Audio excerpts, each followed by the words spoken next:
ಸಿಗ್ತದೆ. ಇದ್ರ ಜೊತೆಗೆ ನಾನು ಕೇಂದ್ರ ಸಚಿವರಿಗೆ ನಿತಿನ್ ಗಡ್ಕರಿ ಅವರಿಗೆ ಅಥವಾ ಮತ್ತಾರೋ ಅತಿ ನನಗೆ ಆತ್ಮೀಯರಿದ್ದಾರೋ ಅವರಿಗೆ ಸಂಪರ್ಕ ಮಾಡಿ ನಾನು ಒಂದು ಒಳ್ಳೆ ದೊಡ್ಡ ಇಂಡಸ್ಟ್ರಿ, ಯಾಕಂದ್ರೆ ನಮ್ದು ರಾಷ್ಟ್ರೀಯ ಹೆದ್ದಾರಿ ಮೇಲೆ ಇರತಕ್ಕಂತ ನನ್ನ ಮತಕ್ಷೇತ್ರ, ಸಾವಿರಾರು ಯುವಕರಿಗೆ ಉದ್ಯೋಗ ಸಿಗ್ತಕ್ಕಂತ ನಿಟ್ಟಿನಲ್ಲಿ ನನ್ನ ಚಿಂತನೆ ಇದೆ.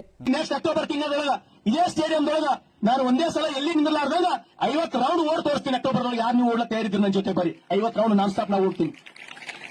ನಾನು ನಾನ್ ಸ್ಟಾಪ್ 25 ಕಿಲೋಮೀಟರ್ ರನ್ನಿಂಗ್ ಮಾಡಿ ನಾನು 25 ಕಿಲೋಮೀಟರ್ ನಾನ್ ಸ್ಟಾಪ್ ಇಲ್ಲಿ ಬಿಟ್ಟಂದ್ರೆ ಹುಮ್ನಾಬಾದ್ನ ಹೋಗ್ತೀನಿ ನಾನು ಆರಾಮ್ ಹುಡ್ಕೋತೀನಿ. ಬಸವ ಕಲ್ಯಾಣದೊಳಗ ಏರ್ಪೋರ್ಟ್ ಕೂಡ 100ಕ್ಕೆ 100 ಬರ್ತಕ್ಕಂಥ ಆಶ್ವಾಸನೆಯನ್ನ ಕೊಡ್ತೀನಿ. ಬಸವ ಕಲ್ಯಾಣದೊಳಗೆ ಏರ್ಪೋರ್ಟ್ ಆಗ್ತದ. ರೈತ ಬಾಂಧವರೇ, ಈಗಾಗಲೇ ಗೋಮಾತೆಗಾಗಿ, ಗೋವುಗಳ ರಕ್ಷಣೆಗಾಗಿ ನನ್ನ ವಿಧಾನಸಭಾ ಮತಕ್ಷೇತ್ರದ ಚಣಕಾಪುರ ಗ್ರಾಮದಲ್ಲಿ ಈಗಾಗಲೇ ಮಾನ್ಯ ಜಿಲ್ಲಾಧಿಕಾರಿಗಳು ನಮ್ಮ ಸರ್ಕಾರ 10 ಎಕರೆ ಸ್ಥಳ ಕೊಡೋದ್ರ ಮುಖಾಂತರ ಗೋಶಾಲೆಯನ್ನ ತೆರಿಬೇಕು ಅಂತಕ್ಕಂಥ ಉದ್ದೇಶ ಇನ್ನೇನು ಕೆಲವೇ ದಿವಸಗಳಲ್ಲಿ ಈಡೇರ್ತದೆ. ಕೇಳ್ರಿ ನಿಮ್ಗೆ ಶಿರಡಿಯಲ್ಲ ಸುಡಿಗಾಡ್ ಕಳಿಸ್ತೀನಿ ನಾನು ಹೋಗಿಲ್ಲ, ನಮ್ಮಲ್ಲಿ ಪಾಸ್ಪೋರ್ಟ್ ಇಲ್ಲ.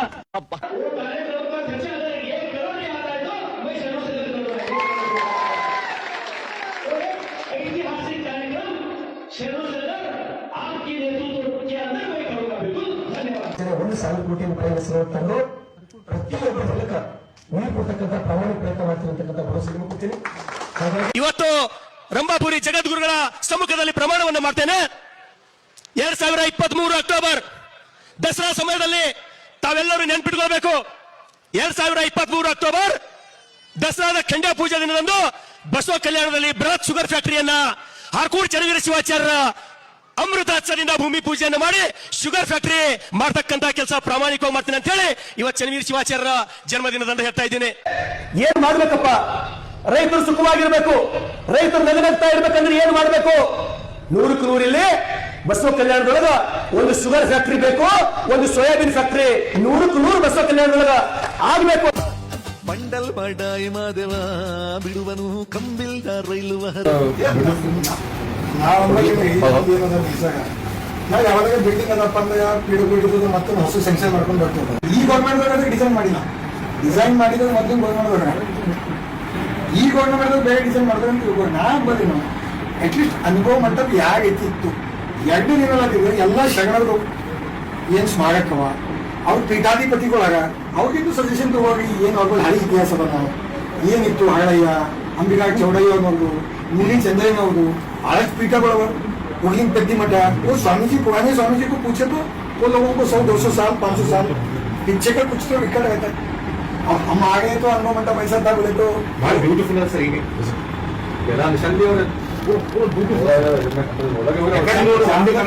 जामदार साहेब इतना ऑलरेडी रिसर्च रिसर्च करके लास्ट टाइम में क्या हो गया वो रिसर्च में उनका गवर्नमेंट चले गए तो जाकर वहाँ ಗಾಂಧೀಜಿ ಭಾಗಿ ಮಾಡಿ ಸ್ಟೇಟ್ ಸಿಂಬಲ್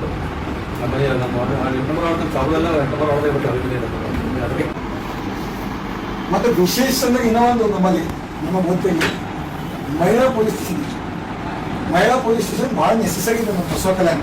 ಏನೇ ಮಹಿಳೆಯ ಮೇಲೆ ದೌರ್ಜನ್ಯ ಆಯಿತು, ಮಹಿಳೆಯ ಮೇಲೆ ಅನ್ಯಾಯ ಆಯಿತು ಅಂದ್ರೆ ಅವ್ರಿಗೆ ಹೋಗಿ ಹೇಳ್ಕೊಳ್ಳೋಕ್ಕಿಲ್ಲ. ಇದು ಒಂದು ವಿಶೇಷ ಬಸವ ಕಲ್ಯಾಣ. ಅದ್ರ ನಂತರ ಘನಲಿಂಗ ರುದ್ರ ಬಂದಿದ್ದಾರೆ. ಅವತ್ತು ನಾವು ನೀವು ಮಾತಾಡಿದ್ದು ಆಲ್ರೆಡಿ ಅಟ್ಲೀಸ್ಟ್ ಕಟ್ಟ್ಯಾಗ ಯಾವ ಕಾಂಟ್ರಾಕ್ಟರ್ ಕಟ್ಟ್ಯಾಗ ಟೂರಿಸ್ಟ್ ಕಟ್ಟ್ಯಾಗ ಅದು ಏನು ನಿಲ್ಲಿಸ್ಯಾಗ ಅದಕ್ಕೆ ನೀವು ಓಡಾಡಿದ್ರು ಇನ್ಕಂಪ್ಲೀಟ್ ಸ್ವಲ್ಪ ಇನ್ಫ್ರಾಸ್ಟ್ರಕ್ಚರ್ಗೆ ಭಾಳ ಅಪ್ಪೋಗಿ ಅದ್ರ ಬಗ್ಗೆ ನೀವು ಆಲ್ರೆಡಿ ನನ್ನ ಪ್ರಕಾರ ಏನು ರೈತರಿಗೆಲ್ಲ ಕಡೆ ಅನಾವೃಷ್ಟಿ ಬಗ್ಗೆ ನೀವು ಗಮನ ತಂದಿರ್ಬೇಕು. ಅದ್ರ ಬಗ್ಗೆ ಅದು ಕಾಮನ್ ಅದ. ಆಲ್ರೆಡಿ ಅದರ ಕಾಮನ್ ಅದ. ಅದು ಯಾರೇ ಆಗಲಿ ನೀವು ಮಾಡೋ ಜವಾಬ್ದಾರಿ ಇದ್ದು ಸರ್ಕಾರ ಮಾಡೋ ಜವಾಬ್ದಾರಿ ಇರ್ತದೆ. ನಾವು ಕೊಟ್ಟಿಲ್ಲ ಅಂತ ನಾವು ಅಲ್ಲ. ಮತ್ತು ನಳಿನ್ ಕುಮಾರ್ ಕಟೀಲ್ ಸರ್ ಇದನ್ನು ಸೇಮ್ ಕೊಟ್ಟಿದ್ದು ಇದು 391 ಕೋಟಿ ಏನು ನೀರಾವರಿ ಮತ್ತು 257 2 ಟೋಟಲ್ 391 257 ಇದು 2 ಕಲ್ತೈತು 648 ಕೋಟಿ. ಇದು ನಮಗೆ ಏನಂದಿಗೆ ಅಂದ್ರೆ ಏನೇ ಮಾಡಿರಿ ಈ ಭಾಗಕ್ಕೆ ಏನ್ ಬೇಕು ಹೋಲಿಸಿದಾಗ ಅಲ್ಲಿ ನಾವು ಇದು ಬೇಕಂತ ನಾವು ಹೊಸ ಮಂದಿ ಕಲ್ತಿ ಬೇಡಿದೆವು. ನಾವು ಒಬ್ಬನೇ ಬೇಡಿದ್ರೆ ಎಲ್ಲರೂ ಬಸವ ಕಲ್ಯಾಣ ಟೀಮ್ ಇತ್ತು. ಏನ್ ಕಮಿಟ್ಮೆಂಟ್ ಮಾಡ್ಬೇಕಂದ್ರೆ ಇದು ಮಾಡ್ಬೇಕು. ನನ್ನ ನಂಬಲ್ಲಿ ಗವರ್ನಮೆಂಟ್ ಅದ ಕೋಶಿಶ್ ಮಾಡಿ ಮಾಡ್ತೀವಿ ಪ್ರಭು. ಇವಾಗ ಹೆಚ್ಚಾಗಿ ಕೋಶಿಶ್ ಮಾಡೋದು ಅದು ಹೈದೋದ ಇನ್ಕಂಪ್ಲೀಟ್ ಹೈದಾಗ ಏನಾದ್ರು ಫಂಡ್ ರಿಲೀಸ್ ಆಗ್ತದೆ. ನೀವು ಇದು ಕೊಂಗಡಿಗೆ ಹೇಳ್ತೀರ, ಕೊಂಗಡಿಗೆಲ್ಲ ಅದನ್ನು ಬಿಡ್ರಿ ಅದು ನಾ ಬಸವ ಕಲ್ಯಾಣ MLA ಆಗತ್ತಿನ ಆಲ್ಮೋಸ್ಟ್ ಅದು ಮೊದಲೇ ಮುಂದೆ 90% ಮುಗಿದಿದೆ 5-10%. ಇದು ಬಿಟ್ಟು ಇನ್ನೊಂದು ಹೊಸ ಪ್ರಾಜೆಕ್ಟ್ ಬೋರ್ಡ್ ಆಗಿದೆ 630 ಕೋಟಿ. ಅದು ಹೆಚ್ಚು ಕಡಿಮೆ ನಮ್ದು ಒಂದು ವೇಳೆ ಸಿಕ್ತು ಅಂದ್ರೆ ಎಂಟೈರ್ ಬಸವ ಕಲ್ಯಾಣ ತಾಲೂಕಾ ಪೂರ ನೀರಾವರಿ. ಈ ಕೊರೋನಾ ಇರೋದ್ರಿಂದ ಏನ್ ಮಾಡ್ತಾರೋ ಗೊತ್ತಿಲ್ಲ. ಅದು ಬಹಳ ನೆಸೆಸರಿ ಪೂರ ತಾಲೂಕಾ ನೀರಾವರಿ ಪೂರ ತಾಲೂಕು 1 ಲಕ್ಷ नहीं पूरा था नहीं तो भी हमारे तालुके में 25,000 ಎಕರೆ ಲಾಭ ಅಂದ್ರೆ ನಮ್ದು ಜನಸಂಖ್ಯೆ ಆಧಾರದ ಮೇಲೆ 1,42,413 ಮಂದಿ ಅಂತ ಹೋಗ್ತಾರೆ. ಮೀಟಿಂಗ್ ಡಿಸ್ಕಷನ್ ಹೇಳಿದ್ರು ಅದಕ್ಕೆ ಇನ್ನೂ ಬೇರೆ ಇದ್ದು ನಾವು ಕೊಡ್ತೇವೆ. ಮತ್ತು ಇನ್ನೂ ಒಂದೇನಂದ್ರೆ ನಮ್ಮ ಬಸವ ಕಲ್ಯಾಣ ಸಲಹೆ ಮೂರೇ ಸಾಹೇಬರು ಸ್ಪೀಚ್ ಮಾಡಿದ್ರು ಮೆಡಿಕಲ್ ಕಾಲೇಜ್ ಸ್ಟೂಡೆಂಟ್ ಅಂತ. ನಾವು ಮೊದಲೇ ಡಿಸ್ಕಸ್ ಮಾಡಿದ್ವಿ. ಈಗ ಅವ್ರು ಸ್ಪೀಚ್ ಮಾಡಿದ್ರು ಅವ್ರು ನಾಲ್ಕನೇ ಅವ್ರು ಸ್ಪೀಚ್ ಮಾಡಿ ಭಾಷಣ ನೋಡ್ಬೋದು ನಮ್ಗೆ ಖುಷಿದ.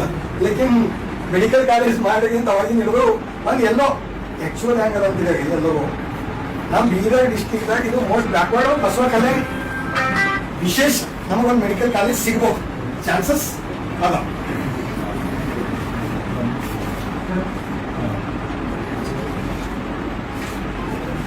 ಅದಕ್ಕೆ ಇವಾಗ ಜಗದೀಶ್ ಶೆಟ್ಟರ್ ಸಾಹೇಬರು ಬಂದಾಗ ಇಲ್ಲಿ ಜಗದೀಶ್ ಶೆಟ್ಟರ್ ಸಾಹೇಬರು ನಮಗೆ ಅವತ್ತಿನಿಂದ ನಾವು ನೀವಿದ್ರು ಇದು ಅಹಮದಾಬಾದ್ ಮೇಲೆ ನಾವು ಚರ್ಚೆ ಮಾಡಿದ್ವಿ. ಏನು ಚರ್ಚೆ ಮಾಡಿದ್ವಿ ಅಂದ್ರೆ ಬಸವ ಕಲ್ಯಾಣದಾಗ ಶರಣರ ನಾಡಿದಾಗ ಅಕ್ಕಮಹಾದೇವಿ ಒಂದು ಏನು ಸಿದ್ಧಾಂತದ ಆ ತತ್ವದಾಗ ನಮಗೆ ಬಸವ ಕಲ್ಯಾಣ ಸಲಹೆಗೆ ಒಂದು ಅಕ್ಕಮಹಾದೇವಿ ವಿಶೇಷ ಮಹಿಳಾ ವಾಣಿಜ್ಯ ಒಂದು ಉದ್ಯಮ ನಾವು ಇಂಡಸ್ಟ್ರಿಯಲ್ ಮಹಿಳಾ ಸಲಹೆಗೆ ಸ್ಪೆಷಲ್ ಝೋನ್ ಮಾಡಿ ಅಟ್ಲೀಸ್ಟ್ ನಾವು ಏರಿಯಾ ಕೂಡದಿಂದ ನಾವು 50 ಎಕರೆ ಮಹಿಳಾ ಗುಡಿ ಕೈಗಾರಿಕೆ ಆಲ್ರೆಡಿ ಒಪ್ಕೊಂಡಿದ್ದಿತ್ತು, ಮಾತುಕತೆನೂ ಆಗಿತ್ತು. ಈ ಪಾಪ ಅವನು ಇಲ್ಲ ನಾವು ಇಲ್ಲ.